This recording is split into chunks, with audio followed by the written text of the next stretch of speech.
வீடு போந்து வன்முறை தாக்குதலை ஏவுவதை நம்ம வன்மையாக கண்டிக்கிறோம். நம்ம ஏற்கல. ஆனா அவர் அப்படி செய்வதற்கு காரணம் என்னங்கிறத பாருங்க. ராஜா பாரன் வளர்ந்து கிட்ட தற்கூரி அவர் ஒரு ஒரு ஒரு மாவுத்தாரு அது ஜிஎஸ்டி கிடையாது ஒண்ணு கிடையாது சொல்லி ஏமாத்துறாரு அவர் அப்படின்னு ஒரு குற்றச்சாட்டை ஒருத்தர் மீது வைக்கும் போது அவர் எப்படி சும்மா இருப்பாரு? ஒருத்தரை பத்திர ஒரு ஒரு முக்கியமான ஒரு செய்தியை போலியாக பரப்பலாம், அவருடைய பேருக்கு களங்கம் விளைக்கிறாங்க. எப்படி பார்த்துட்டு இருப்பாங்க? எல்லாரும் சகிச்சுட்டு போயிட்டு இருக்க மாட்டாங்க. அரசியல் களத்தில் இருக்கக்கூடிய நாம் வச்சுக்காரங்க கண்டுக்காம போலாம். அவர் எப்படி கண்டுக்காம போகலாம் புரியல. அதான் ரியாக்ட் பண்ணிட்டாரு. இதை தாண்டி நேற்றுக்கு இன்னொரு வளர்ந்த தற்கொலை ஒன்று பேசி இருந்துச்சு. அது பேர் என்னன்னா லைக் ராஜா போகன்னு சொல்லிட்டு ஏதோ பேர் எங்க ஊர் பக்கத்துல இருந்துதான். லைக் உண்மையிலேயே இவங்களுக்கெல்லாம் உடம்பு வளரல, கொஞ்சம் மூளையும் வளர்ந்துருக்குன்னு நினைச்சேன். சரி இருக்கட்டுமே. ஹாய் ஹலோ வணக்கம் மக்களே. ஸோ இந்த வீடியோவில் நம்ம என்ன பார்க்க போகிறோம்னா, அதாவது இப்போ ரீசெண்டாக எல்லாருக்கும் தெரிஞ்சிருக்க விஷயந்தான். இது நான் முன்னாடியே போட்டிருக்கணும் இந்த வீடியோ, பட் என்னால் போட முடியல. எதுக்காக அப்படின்னா, நம்மளுக்கு ஒரு விஷயத்தை தெளிவாக தெரியாத வரைக்கும் நம்ம அதை பற்றி பேசவே கூடாது அப்படின்றது தான் முதல் காரணம். ஸோ அதனால தான் வீடியோ போடுறதுக்கு ரொம்ப லேட் ஆச்சு. ஸோ என்ன விஷயம்னு பார்த்தீங்க அப்படின்னா, இப்போ கண்டினியூவாக இப்போ அட்வொகேட் நெல்சன் அவர் பார்த்திங்க அப்படின்னா நாம் தமிழர் மேலே மிகவுமே அவதூறு பரப்பிக்கிட்டே இருக்கார். கண்டினியூவாக பரப்பிக்கிட்டே இருக்காருங்க. அவருக்கு போட்ட நிறைய வீடியோவில் இதை பற்றி நம்ம பார்த்துக்கிட்டு தான் இருக்கோம். இப்போ ரீசெண்டாக போட்ட வீடியோலையுமே எங்களுக்கு ஆதாரம் கிடச்சிருச்சு அப்படின்னு சொல்லி அந்த ஆதாரத்தை காட்டுறேன்ட்டு ஏதோ ஒரு சப்பையாக என்னமோ ஒரு விஷயத்தை நாங்கள் கொடுத்ததே ஆதாரம்னு சொல்லி காட்டி அடி வாங்கினாப்புல. இது பயங்கரமாக ஒரு இஷ்யூவாக போயிட்டு இருந்துச்சு. ஏன் நாம் தமிழர்லேருந்து நிறைய பேர் போட்டு புலக்க ஆரம்பிச்சிட்டாங்க.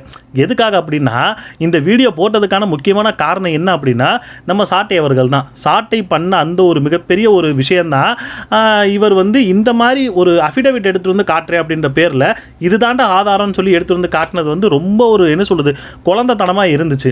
பட் அந்த வீடியோவிலையுமே இவர் என்ன பண்ணி வச்சிருக்காரு அப்படின்றத இந்த வீடியோவில் பார்க்க போகிறோம். ஸோ அது மட்டும் இல்லாமல் இவருக்கும் நம்ம ராஜா பேரன் சொல்லக்கூடிய அவருக்கும் ரெண்டு பேருக்குமே ஒரு மாதிரி கைகலப்பாச்சு. அது நாம் தமிழர் தான் வேணுக்குனே கட்டை ஒழிச்சு விட்ட அதாவது நாம் தமிழர் சொல்லி தான் அவர் போய் அந்த சண்டையை போட்டார் அப்படின்ற மாதிரி ஒரு விஷயம் பார்த்திங்க அப்படின்னா இப்போ ரொம்ப எப்படி எல்லாருமே பேச ஆரம்பிச்சிட்டானுங்க. அதாவது நமக்கு நாம் தமிழருக்கு எதிராக இருக்கிறவங்க முழுக்க இது இவங்களால வேணுக்குனே இவங்க பண்ணது, இவங்க சொல்லி தான் அவங்க போய் இது பண்ணாங்க அப்படின்ற மாதிரி சொல்லிகிட்டு இருக்காங்க. அது எந்த அளவுக்கு உண்மை என்றதான் பார்க்க போகிறோம். ஸோ வீடியோ பார்க்குறோம். ஸோ வீடியோ பார்க்குற முன்னாடி நம்ம சேனல் ஃபஸ்ட் டைம் பார்க்குறீங்க அப்படின்னா ஒரு லைக் சப்ஸ்கிரைப் பண்ணி வச்சுங்க. வாங்க வீடியோக்குள்ளே போகலாம். ஸோ ஃபஸ்ட்டு இந்த நெல்சன் என்ன பண்ணியிருக்காரு ஃபஸ்ட்டுன்றதை பார்த்துடணும். என்ன இவர் பண்ணியிருக்காருன்னா, ஃபஸ்ட்டு ஏற்கனவே இந்த ஆளுக்கு ஒருத்தவங்க மேலே அவதூறு பரப்புறதுன்னா ஏதோ அல்வா சாப்பிட்ற மாதிரி போல் இஷ்டத்துக்கு வாயில் அதை அடிச்சு விட்டுறதுன்னு நினைக்கிட்டு அடிச்சு விட்டுக்கிட்டு இருக்காரு. அந்த மாதிரி தான் நம்ம நாம் தமிழர் மேலேயும் நாம் தமிழர் 500 கோடி வாங்கினாங்க, சீமான் 500 கோடி வாங்கினார், சாட்டை 2 கோடி வாங்கினார், 84 லட்சம் 74 லட்சம், மாதத்துக்கு 5 லட்சம் 6 லட்சம்னு சொல்லி வாயில் வந்ததுக்கு அடிச்சு விட்டார். ஆதாரம்னு கேட்டதுக்கு ஆதாரம் ஒன்று மண்ணும் கிடையாது. இப்போ அந்த வீடியோவில் பார்த்தீங்க அப்படின்னா என்ன பண்ணி வச்சிருந்தாருன்னா, ராஜா பேரன் பார்த்தீங்கன்னா யானை கவலம் குதிரைவாளி அப்படின்ற மாதிரி 2-3 ப்ராடக்ட் அவர் அதாவது என்ன சொல்கிறது அதுக்கு மார்க்கெட்டிங்கும் பண்ணிக்கிட்டு இருக்காரு. அது பார்த்தீங்கன்னா அது சேலும் பண்ணிக்கிட்டு இருக்காங்க. பட் இந்த பயபுல் என்ன பண்ணியிருக்குன்னா, அந்த வீடியோ அந்த விஷயத்துக்கு அவர் பார்த்தீங்கன்னா ராஜா பேரன் முக்கியமாக இப்போ ரீசெண்டாக பார்த்தீங்க அப்படின்னா அவர் நாம் தமிழருக்கு சப்போர்ட் பண்ணக்கூடிய ஒரு ஆள். இந்த ஆளுக்கு தான் நாம் தமிழருக்கு சப்போர்ட் பண்ணக்கூடிய யாராச்சும் ஒருத்தவங்க தெரிஞ்சாங்க அப்படின்னா அவன் மேலே அவதூறு பரப்புறது கை வந்த கலையாச்சு. இந்த மாவு ஒன்று விற்கிறாப்புல, ஜிஎஸ்டி கிடையாது, எஃப்எஸ்எஸ்ஐ லைசன்ஸ் கிடையாது, ஒரு மண்ணும் கிடையாது, ஒரு மண்ணும் இல்லாமல் இந்த மாவு வித்தாப்புல கடைசியில் எல்லாரும் போட்டு பொழக்க ஆரம்பிச்ச உடனே அந்த மாதிரி தான் ராஜா பேரன் பண்ணக்கூடிய அந்த பொருட்களுக்கு எஃப்எஸ்ஐ சர்டிஃபிகேட் எதுவுமே இல்லை, ஜிஎஸ்டி எதுவும் கட்டுறது கிடையாது, ஒரு மண்ணும் கிடையாது, மாவு விற்றுக்கிட்டு இருக்கான், அந்த மாவுக்கு ஒன்றுமே கிடையாதுன்னு சொல்லி அதை என்ன சொல்கிறது அதை ரொம்ப என்ன அந்த ப்ராடக்டே இது பண்ணி பேசிக்கிட்டு இருக்கான். நார்மலாக பார்த்திங்க அப்படின்னா ஒரு கார்ப்பரேட்டுக்கோ இப்போ வேறு ஒரு விஷயத்துக்கு சொல்கிறேனே, யாராச்சும் ஒருத்தவங்க கார்ப்பரேட் மேலே ஒரு மாதிரி அவதூறு பரப்புனாங்கன்னா முக்கியமாக கேஸை தான் போடுவான். கேஸை போட்டு உள்ளே தூக்கி வைப்பான். நீ எந்த இதை வச்சு நீ சொன்ன, ஏன்னா நார்மலாக இதுக்கு இந்த விஷயம் ஏற்கனவே இந்த விஷயம் வந்துச்சுங்க. ராஜா பேரன் இந்த மாதிரி பண்ணுறாரு அப்படி இப்படின்னு சொல்லி ஒரு விஷயம் வந்துச்சு. பட் அவர்கிட்ட எல்லா சான்றிதழுமே இருக்குது, எல்லா சான்றிதழ் அவர் வச்சிருக்காருன்றது ஏற்கனவே காட்டிட்டார். இப்போ என்னடான்னா இதை இந்த உள்ள எதுக்காகனா இவங்ககிட்ட ஆதாரம் கேட்டு ஆதாரத்தை இது பண்ண முடியலை. அதுக்கப்புறம் என்ன சொல்கிறது விக்னேஷ்னு நம்ம அந்த காவேரி அந்த பிரச்சனைப்பில் இறந்தாப்புல அவங்களோட அம்மாவுக்கு பணம் கொடுக்குறேன்னு சொல்லி பணம் கொடுக்காம ஏமாற்றிட்டாங்கன்னு சொல்லி அது ஒரு விஷயத்தை கிளப்பி விட்டான். அதுக்கு ஒன்றும் பண்ண முடியல, ஏன்னா நாம் தமிழர் சைட்லேருந்து ஆதாரத்தை காட்டி விட்டாங்க. 500 கோடிக்கு நீ ஆதாரத்தை காட்டுறான்னு சொன்னால் அந்த ஆதாரத்தை இவனால் காட்ட முடியல. ஸோ ரெண்டுமே பார்த்திங்க அப்படின்னா இவனுக்கு எதிராக நின்றுக்கிட்டு இருக்கிறதுனால இப்போ வேற ஒன்றை கிளப்பி விடுவோன்னு சொல்லி ராஜா பேரனோட அந்த ஒரு பிரச்சனையை கிளப்பி விட்டாப்புல. ஸோ இதுக்கு கோவமடைஞ்ச ராஜா பேரனும் அவங்களுடைய ஒய்ஃபும் 2 பேருமே அவங்க வீட்டுக்கு போயிருக்காங்க. யாருக்கு? நெல்சன் வீட்டுக்கு. அந்த இடத்துல போய் வெளியவே நின்று பேசிக்கிட்டு இருக்காங்க. யார் கிட்டனா நெல்சனுடைய அப்பா கிட்ட பேசிக்கிட்டு இருக்காங்க. இந்த மாதிரி நாங்கள் ஒரு மாதிரி தப்பான ஒரு ப்ராடக்ட் வந்து இது பண்ணுறோம், சேல் பண்ணுறோம். இங்கே நான் சுசீந்திரத்துலேருந்து வரேன். அவர்கிட்ட ஒரு விஷயமா பேசணும். அவங்க வந்து நேற்று நைட்டு ஒரு வீடியோ போட்டாங்க. அது யானை ப்ராப்ளம் தீமவாலின்ற ப்ராடக்ட் சொல்லிட்டு எந்த ஒரு புண்ணாக்கு சர்டிஃபிகேட்டும் இல்லை அப்படின்னு சொல்லி வீடியோ போட்டிருக்காங்க. நான் தான் ஓனர், அவருக்கு ஓனர் யாருன்னே தெரியாது. அந்த மாதிரி அவருடைய ப்ராடக்ட்டில் ஏதோ தப்பு இருக்குது அப்படின்ற மாதிரி நிறைய உருட்டி இருக்கும். இவங்க போய் கேட்குறாங்க. கேட்டு இந்த மாதிரி உங்கள் பையன் பண்ணிக்கிட்டு இருக்காங்க, அதெல்லாம் சரியா அப்படின்னு சொல்லி கேட்டுக்கிட்டு உள்ளேயும் போய் பேசிக்கிட்டு இருக்காங்க. ஸோ இந்த இடத்துல எனக்கு தெரிஞ்ச ராஜா பேரன் இந்த ஒரு விஷயம் பண்ணியிருக்க வேணாம் அப்படின்ற மாதிரி ஒரு டவுட். ஏன்னா இப்போ வந்து எல்லாருமே என்ன சொல்கிறாங்க அப்படின்னா, எதுக்காக அவர் அந்த அருவாள் எடுத்துகிட்டு போனார், எதுக்காக அவர் அந்த கத்தி எடுத்துகிட்டு போனார் அப்படின்ற மாதிரி இவர் ஏதோ இவருக்கு இது முழுக்க பார்த்தீங்கன்னா இது ஒரு அவரோட தனிப்பட்ட அவருடைய தொழில் பிரச்சனைக்கு மூலமாக வந்த ஒரு விஷயம். ஆனால் இதை நாம் தமிழர் மேலே திருப்பிக்கிட்டு இருக்கானுங்க. என்னன்றது பேசுவோமே, இவர் அருவாலோ ஏதோ ஒரு கத்தியோ அவருடைய தற்காப்புக்காக எடுத்துகிட்டு போயிருக்காரு. இதை இவனுங்க எப்படி மாற்றிட்டானுங்க அப்படின்னா, எதுக்காக அவர் எடுத்துகிட்டு போனார், ஏதோ சண்டை வரும்னு தெரிஞ்சு தான் அவர் எடுத்துகிட்டு போனார். அதுக்கு அந்த இடத்துல எடுத்துகிட்டு போக வேண்டிய தேவை என்ன இருக்குது, பேசணும்னு சொல்லி போகிறாங்க. அவங்க உள்ளே கூப்பிட்டு உட்கார வச்சு பேசுகிறாங்க. ஆனால் எதுக்காக இப்படி பண்ணணும்? ஒரு விஷயங்க, இது முழுக்க நாம் தமிழருக்கோட அந்த ஒரு பிரச்சனையே கிடையாது. இது நான் பண்ணக்கூடிய தொழிலை நீ தப்பாக ஒரு இதை பேசிட்ட, அதுக்கு கேள்வி கேட்குற விதமாக தான் இந்த விஷயம் போயிருக்கு. பட் இந்த இடத்துல போகக்கூடியவங்க யாருன்னு பார்த்தீங்கன்னா ராஜா பேரன், அவங்க ஒய்ஃபு, அந்த இடத்துல கவுன்சிலர்னு யாரோ ஒருத்தவங்க கூட போயிருக்கிறதா ஒரு இது. இப்போது இவங்க உள்ளே உட்காந்து எல்லாரும் பேசிகிட்டு இருக்காங்க. அப்போது ராஜா பேரனோட ஒய்ஃபு கிளியர் கட்டாக சொல்கிறாங்க, எங்களுடைய பொருள் தப்பான பொருள், அது ஒரு மண்ணும் கிடையாது, ஜிஎஸ்டி கிடையாது, எஃப்எஸ்எஸ்ஐ சர்டிஃபிகேட் கிடையாது, ஒரு மண்ணும் கிடையாது, மாவு விற்கிறான், அதுவும் வளர்ந்து கட்டவன், அப்படி இப்படின்னு சொல்லி ரொம்ப கேவலமான வார்த்தைகளை ராஜா பேரன் மேலே எடுத்து வச்சிங்க. நீங்கள் அது எடுத்து வச்சது தப்பு அப்படின்ற மாதிரி அவங்களும் கேட்டாங்க. ஆரம்பத்துல எஃப்எஸ்எஸ் சர்டிஃபிகேட் இருந்துச்சா இல்லையா? இல்லன்னு உங்களுக்கு தெரியுமா? இல்லன்றதுக்கு உங்ககிட்ட ஆதாரம் இருக்கா? நான் ஒரே ஒரு கேட்கிறேன், ஆரம்பத்துல இதை நான் எஃப்எஸ்எஸ் இல்லாம வித்தேன்றது உங்ககிட்ட ஆதாரம் இருக்கா? என்கிட்ட எல்லா விதமான பேப்பர்ஸ் இருக்கு. அதை நான் வச்சுதான் வித்தேன்றதுக்கு என்கிட்ட ஆதாரம் இருக்கு. சரியா? அது ஆரம்பமா இருக்கட்டும், இன்னைக்கு இருக்கட்டும், எல்லாமே இருக்கட்டும், என்கிட்ட ஆதாரம் இருக்கு. இல்லன்றதுக்கு உங்ககிட்ட ஆதாரம் இருக்கா? நான் கேட்கறது. ஏன்னா நாங்கள் ஒரு தொழில் பண்ணிகிட்டு இருக்கோம். அந்த தொழிலை வந்து நீ வந்து தப்பான ஒரு இதை வந்து நீ வந்து மக்கள்கிட்ட சொன்னி அப்படின்னா அது எந்த மாதிரி போய் ப்ரொஜெக்ட் ஆகுன்றது தெரிஞ்சு தான் அவங்க வந்து வெளியே அவங்க வந்து கேள்வி கேட்குறாங்க. இப்போ கேள்வி கேட்டுக்கிட்டு இருக்கும்போதே 2 பேருக்குமே ஒரு மாதிரி வாக்குவாதம் ஆகிடுது. அப்போது ஸ்டார்டிங் காலையிலேருந்தே நீங்கள் ஒரு வீடியோ பார்த்துருப்பீங்க. அது எந்த ஆங்கிள்லேருந்து பார்த்தீங்க அப்படின்னா, நெல்சனோட அண்ணன் எடுத்த வீடியோ, அவருடைய அண்ணன் வந்து எடுத்த வீடியோ தான் சண்டை வர்ற மாதிரியான ஒரு கிளிப்பு. ஆனால் இந்த பக்கத்துலேருந்து ஒருத்தவங்க வீடியோ எடுத்துக்கிட்டு இருக்காங்க. அது எனக்கு தெரிஞ்சு ராஜா பேரன் அவங்க கூட்டு போன ஆள் வந்து எடுத்த வீடியோ. அதில் கிளியர் கட்டாக பேசிக்கிட்டு இருக்காங்க. இவங்க ஒரு ப்ராடக்டை பற்றி தான் பேசிக்கிட்டு இருக்காங்க. அதை நான் மட்டும் இல்லை, நெல்சனே ஒரு இடத்துல அந்த இதை வந்து விஷயத்தை வந்து எழுதியிருந்தார். மேபி அது இருந்துச்சுன்னா, அந்த ஃபோட்டோ இருந்துச்சுன்னா உங்களுக்கு நான் இது பண்ணுறேன். நெல்சன் என்ன சொல்கிறாருன்னா, அதாவது ராஜா பேரனோட வந்து அந்த என்ன சொல்லுது, அந்த லேடி வந்து பொருள்னு சொன்னதுனால எனக்கு தெரிஞ்சு அது யானை கவலத்தை பற்றி தான் அவங்க பேசியிருக்காங்கன்றது வந்து எனக்கு அது தான் அப்படின்னு நான் சொல்கிறேன்ட்டு ஒரு இது போட்டிருக்காப்புல. ஆனால் வீடியோவில் கிளியராக தெரியுது, நீங்கள் எஃப்எஸ்எஸ்ஐ சர்டிஃபிகேட் இல்லைன்னு சொன்னீங்க, என்ன ஜிஎஸ்டி கட்டலைன்னு சொன்னீங்க, ஒரு மண்ணுன்னு சொன்னீங்க.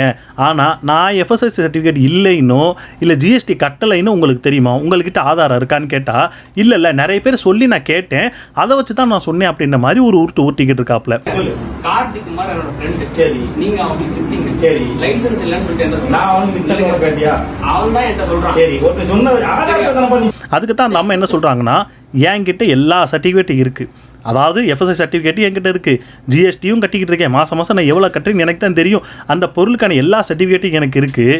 நீங்கள் இல்லைன்னு சொன்னீங்களே, அதுக்கான ஆதாரத்தை கொடுங்கன்னு சொல்லி அவங்களும் ஆதாரத்தை கேட்டு போய் நின்றுட்டாங்க. இவனுக்கு அதான் சொல்கிறேன்ல, அவதூறு பருப்புனா எல்லாத்தையும் சந்திச்சு தான் ஆகணும். நீ உங்ககிட்ட வந்து ஆதாரம் இருக்குது அப்படின்னா நீ வந்து என்ன வேணால் பண்ணலாம். ஏன்னா அட்வொகேட்டு, உனக்கு ஆதாரம் தான் முதல்ல தேவை. ஸோ அதை வச்சுக்கிட்டு நீ என்ன வேணால் பண்ணலாம். ஆனால் உங்ககிட்ட ஆதாரமே ஒன்றும் இல்லை, எவனோ ஒருத்தர் ஏதாவது ஒன்று சொல்கிறான் அப்படின்னா அதை ஒரு ஆதாரமாக நீ எடுத்து வச்சு பண்ணுற பார்த்தியா, அது உனக்கே ரிவிட் அடிக்கின்றது தான் இந்த ஒரு உதாரணம். அது இப்படி பேசிக்கிட்டு இருக்கும்போது 2 பேருமே ஒரு மாதிரி வாயை விட்றாங்க. நெல்சனும் ஒரு மாதிரி வாயை விட்டுறான், ராஜா பேரனும் வாயை விட்றாங்க.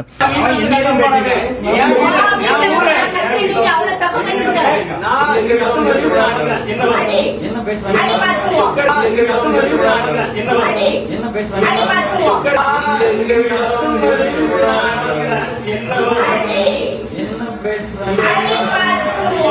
இப்படி பேசிகிட்டு இருக்கும்போது ராஜா பேரனோட அண்ணன் தான் எகிரிக்கிட்டு வர்றாப்புல. நின்றுக்கிட்டு தான் இருந்தான். நல்லா வீடியோ நல்லா கிளியராக பார்த்தீங்கன்னா நின்றுக்கிட்டு இருந்தவங்க அப்படியே வந்து முன்னாடி வர்றாரு. அதுக்கு பார்த்தீங்கன்னா ராஜா பேரனும் அவர் எந்திரிச்சு வந்தார். எந்திரிச்சு வந்தோன்னா ஃபஸ்ட்டு தள்ளி விட்டது நெல்சன் தான் தள்ளி விட்டான்.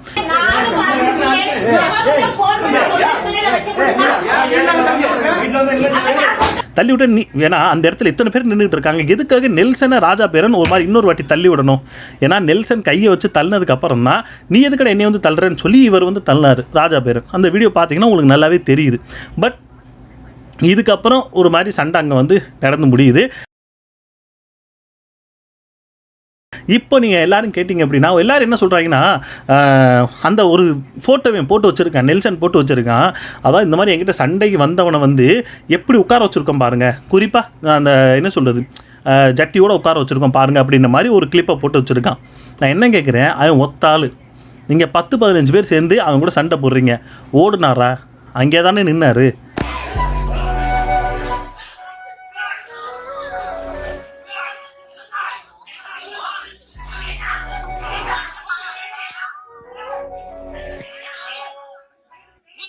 அவர் என்ன கேள்விக்கு வந்தார்? நீங்கள் கேட்குறீங்க எதுக்காக அருவா எடுத்துகிட்டு வந்தார்?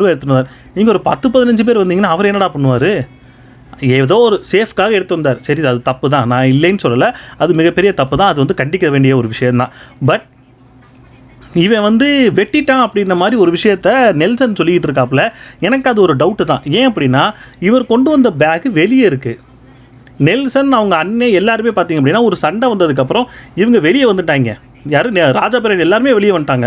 இவங்க எல்லாம் உள்ளே இருந்துட்டு கதை மூடிட்டாங்க. அதுக்கப்புறம் தான் ராஜா பேரனோட எல்லாருமே சண்டை போட்டு, அங்கே இருந்தவங்க எல்லாருமே சண்டை போட்டு அவருடைய கையிலே அவுந்து இந்த மாதிரி ஒரு விஷயம்லாம் நடந்துச்சு. இப்படி நடந்ததுக்கப்புறம் தான் அவர் பேக்கிலேருந்தே ஒரு அருவாவை எடுக்கிறேன் அப்படின்னு சொல்லும்போது தான் இவங்களுக்கே தெரியும் அந்த இடத்துல அருவான்னு ஒன்று இருக்குன்னு. அதுக்கு முன்னாடி எப்படி நெல்சனோட கையில் வந்து அருவாப்பட்டு கத்திப்பட்டு அந்த இதில் வெட்டுப்பட்டு அந்த ரத்தம் வந்துச்சுன்னு எனக்கு புரியலை. ஏன்னா ஒரு வீடியோலையுமே நான் பார்த்தேன், அதில் வந்து கிளியராகவே தெரியல, அவர் கையில் அடிப்பட்ட மாதிரியும் தெரில, ரத்தம் இருந்த மாதிரியும் தெரியல. ஆனால் இவராக ஒரு விஷயத்தை, அதாவது ஹாஸ்பிட்டலுக்கு ஒரு அட்மிட் ஆனதுக்கப்புறம் இந்த பாருங்கள் என் கையில் வந்து கிழிச்சிருக்கு, இந்த இடத்துல இது அடிபட்டிருக்கு பாருங்கள் அப்படின்னு சொல்லி இவர் கை காட்டுனதுக்கு அப்புறம் தான் அந்த இடத்துல அடிபட்டின மாதிரியே எங்களுக்கு தெரியுது. சரிங்க, எல்லா கை கலக்குலுமே அதாவது வெப்பன் வந்து நீங்கள் எடுத்துகிட்டு வெப்பன் அந்த இடத்துல யூஸ் பண்ணியிருந்தா அது வேறு மாதிரியான இது போயிருக்கும். பட் இந்த விஷயத்தை இவனுங்க எப்படி திரிச்சு பேசிக்கிட்டு இருக்கானுங்கன்னா, இது பார்த்தீங்கன்னா நாம் தமிழர் சாட்டையை வந்து இவ்வளோ நேரம் பேசுனாங்களே, சாட்டைக்கு வந்து சாட்டையை பற்றியும் நாம் தமிழர் சீமான் பற்றியும் பேசினால்தான் தான் இந்த ராஜா பேரனை கிளப்பி விட்ருக்காங்கன்னு அந்த வீடியோவில் கிளியர் கட்டாக தெரியுது. அவருடைய பர்சனல் தொழிலை பற்றி பேசுனதுனால பேசுகிறதுக்காக வந்திருக்காரு. எந்த இடத்துலையுமே அவர் நான் நாம் தமிழர் வந்து நீ எதுக்கடா இப்படி பேசுனேன், சாட்டை எதுக்கு இப்படி பேசுனேன், சீமானை நீ பேசுனியா அப்படின்னு சொல்லி நீ அதெல்லாம் பேசக்கூடாதுன்னு போய் இங்கே சண்டை போட்டிருந்தாங்கன்னா அவர் நாம் தமிழருக்காக வந்திருக்காங்கன்னு சொல்லலாம். ஆனால் அவர் பேசின விஷயமே அவருடைய பர்சனல் விஷயம். இதை நெல்சனே உறுதிப்படுத்தி இருக்கான். அவனே சொல்லியிருக்கான் இந்த மாதிரி அவங்க வந்து யானை கவலம், அவன் வந்து ஒரு பொருள்னு சொன்னாங்க, அது யானை கவலம் தான் அப்படின்ற மாதிரி ஒரு வார்த்தையை அவனே அவனோட போஸ்ட்டில் போட்டு வச்சுருக்கான். அப்போது இதிலே தெரிஞ்சிருச்சு இது வந்து அவருடைய பர்சனல் விஷயத்துக்காக அவர் சண்டைக்கு போயிருக்காரு. ஆனால் இது எடுத்துகிட்டு வந்து நாம் தமிழர் தான் வந்து இது பண்ணி விட்டாங்க. நாம் தமிழரில் இருக்கா எல்லாருமே பார்த்திங்க அப்படின்னா ரவுடிங்க அப்படி இப்படின்னு சொல்லி மறுபடியும் இன்னொரு வீடியோ போட்டு வச்சுருக்கானுங்க. எனக்கு ஒரு விஷயம் புரியவே இல்லை.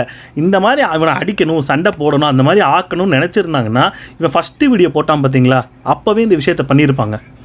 ஆனால் எல்லாருமே பார்த்திங்க அப்படின்னா நியாயமாக ஒரு லீகலாக நம்ம போவோம். அப்படி அவன் எப்படி வீடியோ போட்டு இது பண்ணால் நாம அந்த வீடியோக்கு பதில் கொடுப்போம் தான் சாட்டையவர்களுமே அந்த மாதிரி ஒரு வார்த்தையை சொல்லி வீடியோ ஆதாரம் கேட்டார். இவனால் ஆதாரம் கொடுக்க முடியவே இல்லை, இப்போ வரைக்குமே கொடுக்க முடியல.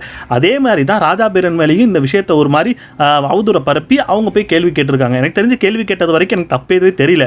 பட் அவர் கத்தி கொண்டு போனதுன்னா அது வேறு மாதிரி ஒரு விஷயத்தை கொண்டு போகும். பட் அவர் அந்த மாதிரி கொண்டு போயிருக்க வேணான்னு தான் நான் நினைக்கிறேன். பட் இந்த இடத்துல கை கலப்பு 2 பேர் மேலேயுமே தப்பு இருக்குது. 2 பேருமே இவனும் நெல்சன் ஆளை கூப்பிட்டு வச்சு அத்தனை பேரை வச்சு ஒரு ஆளை போட்டு அடிக்கிறது அது வேறு. அது வந்து உங்களுக்கு கரெக்டாக நீங்கள் யோசிச்சுக்கோங்க, நெல்சன் பண்ணது கரெக்டாக. அதே மாதிரி நீங்கள் வீட்டுக்குள்ளேயுமே பார்த்தீங்க அப்படின்னா இவர் எகிரி அடிக்க போகும்போது 2 பேருமே கழுத்தை பிடிச்சிட்டு நெல்சனும் அடிக்கிறான். எப்படி நெல்சனும் ராஜா பேரன்னு அடிக்கிறான். அப்போது நீங்கள் சொல்லியிருக்கலாம் நீ இவன் தான் வந்து எங்களை அடிச்சான்னு சொல்லிட்டு இருக்காங்க. அப்போ இதெல்லாம் என்னென்னு பார்த்தோம் அப்படின்னா அதிலே தெரியுது இவங்களும் கை வச்சுருக்காங்க.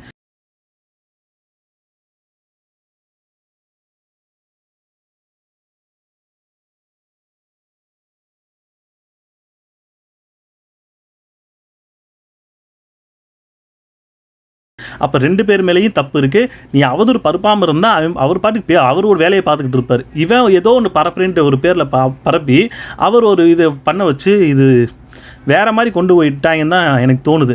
பட் ராஜா பேரன் இந்த மாதிரி பண்ணியிருக்க வேணான்னு தான் எனக்கு தோணுது. ஏன்னா அவன் இந்த மாதிரி பேசினான் அப்படின்னா ஏதோ ஒரு நாய் தூரத்தில் ஒரு நாய் குலைக்குதுன்ட்டு விட்டுட்டு போயிருந்துருக்கலாம்.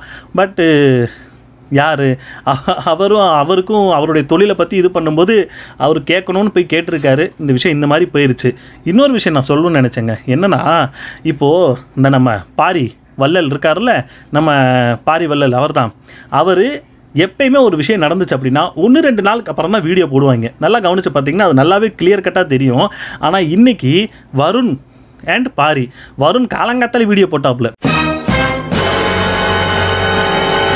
அப்படி காலையில் வீடியோ போட்டு இதில் இந்த பார்த்தீங்களா இப்போ இதெல்லாம் பண்ணணுமா அப்படி இப்படின்னு சொல்லி ஒரு வீடியோ போட்டு வச்சுருக்கான். இன்னொரு பக்கம் இந்த பக்கம் இவன் யார் நம்ம பாரி, இவரும் பார்த்தீங்க அப்படின்னா இன்றைக்கே வீடியோ போட்டு விட்டான். டே எவ்வளோ இதுரா, நாம் தமிழர் மேலே எவனா தொத்தே வன்மத்தை கக்கணும்னு ஒரு விஷயம் வந்துச்சுன்னா மதாலாம் நம்ம ஆள் பாரி தான் வந்து நிப்பாப்புல. அவ்வளோ வெறி மாப்பிளைக்கு உங்களுக்காக மாமா. அதுக்கும் வரணும் பார்த்தீங்க அப்படின்னா பயங்கரமான ஒரு முட்டு. காலையில் ஒரு வீடியோ போட்டு என்னென்ன பேசணுமோ பேசி முடிச்சாச்சு. இப்போ பார்த்தீங்கன்னா இந்த ஆளும் பேசி ஒரு மாதிரி, ஏன்னா அப்போ தானே குளிர் காய்வாங்க இவங்க. எப்படா நாம் தமிழரில் வந்து அடக்கி இது பண்ணலாம், கீழே தள்ளலாம், அதுக்கு ஏதாவது ஒன்று கிடைக்குமான்னு சொல்லி கல்லுக்கு மாதிரி காத்துக்கிட்டு இருக்கான். காத்துக்கிட்டு இருந்தோம், ஆஹா யாரை கிடச்சிருச்சுடான்ட்டு அதை எடுத்துகிட்டு வந்து நல்லா பேசுகிறேன். ஏதோ இவன் தான் பக்கத்து வீட்டில் நின்று பார்த்து இது பண்ண மாதிரி எல்லாத்தையும் பேசிட்டான். அவங்க அம்மாவை மிதிச்சாங்கன்றேன், இது பண்ணாங்கன்றான்னு சொல்லி பயங்கரமாக பேசி விட்டாங்க. இன்னும் உண்மைத்தன்மை எதுவுமே தெரியவே இல்லை. தெரிஞ்சதுக்கப்புறம் தான் நம்ம பேசணும். இப்போ நடந்த விஷயத்தை நம்ம அந்த ஃபுல்லாக அந்த கிளிப்பை பார்த்து தான் நம்மளால் சொல்ல முடியும். ஏதோ பக்கத்து வீட்டில் இருந்து நம்ம சொல்கிற மாதிரி நம்மளால் பேசவே முடியாது. ஸோ அவ்வளோதாங்க. ராஜா பேரன் போய் கேட்டது தப்பு இல்லை, ஆனால் கேட்ட முறை அவர் அந்த பையில் வந்து கத்தி, எனக்கு தெரிஞ்ச அந்த கத்தி அருவாலாம் அவர் தான் கொண்டு போனாரான்ற ஒரு டவுட்டாகவே இருக்குது. சப்போஸ் அவர் கொண்டு போயிருந்தாலுமே அது தப்பு தான். அதை வேறு மாதிரி அவர் அணுகியிருக்கலாம். பட் எல்லாமே நடந்து முடிஞ்சிருச்சு. இதை ஒரு கட்சியோட பேரில் நீங்கள் கொண்டு போகிறது தப்பு. அதை நீங்கள் வந்து இவங்க வந்து திருத்திக்கணும். அவ்வளோதான். சரிங்க, நீங்கள் என்ன நினைக்கிறீங்க? கமெண்ட் செக்ஷனில் கமெண்ட் பண்ணுங்கள். அடுத்த வீடியோவில் பார்ப்போம். பாய்.